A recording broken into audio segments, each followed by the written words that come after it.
నూతన DGP CV ఆనంద్తో MLA doctor Medipalli Satyam భేటీ పీఎన్జే జ్యువెలర్స్ ఘటన దర్యాప్తు వేగవంతం చేయాలని వినతి. ఇటీవల తెలంగాణ రాష్ట్ర డైరెక్టర్ జనరల్ ఆఫ్ పోలీస్గా నియమితులైన శ్రీ సివి ఆనంద్ గారిని చొప్పదండి ఎమ్మెల్యే, కరీంనగర్ జిల్లా కాంగ్రెస్ అధ్యక్షులు డాక్టర్ మేడిపల్లి సత్యం గారు గురువారం హైదరాబాద్లోని డీజీపీ కార్యాలయంలో మర్యాదపూర్వకంగా కలిసి పుష్పగుచ్చం అందజేసి శుభాకాంక్షలు తెలియజేశారు. ఈ సందర్భంగా డాక్టర్ మేడిపల్లి సత్యం గారు డీజీపీతో సమావేశమై జిల్లాలోని పలు అంశాలపై చర్చించారు.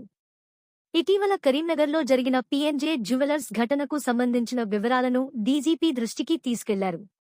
ఈ ఘటనకు సంబంధించి దర్యాప్తును మరింత వేగవంతం చేసి నిందితులను త్వరితగతిన పట్టుకోవాలని, బాధితులకు న్యాయం జరిగేలా చూడాలని డీజీపీ గారిని కోరినట్లు ఎమ్మెల్యే తెలిపారు. శాంతి భద్రతల పరిరక్షణకు, ప్రజల్లో భద్రతా భావం పెంపొందించేందుకు పోలీస్ శాఖ తీసుకుంటున్న చర్యలను ఈ సందర్భంగా అభినందించారు. డీజీపీ సివి ఆనంద్ గారు సానుకూలంగా స్పందించి ఘటనపై సమగ్ర విచారణ జరిపి బాధ్యులపై కఠిన చర్యలు తీసుకుంటామని హామీ ఇచ్చినట్లు డాక్టర్ సత్యం గారు పేర్కొన్నారు.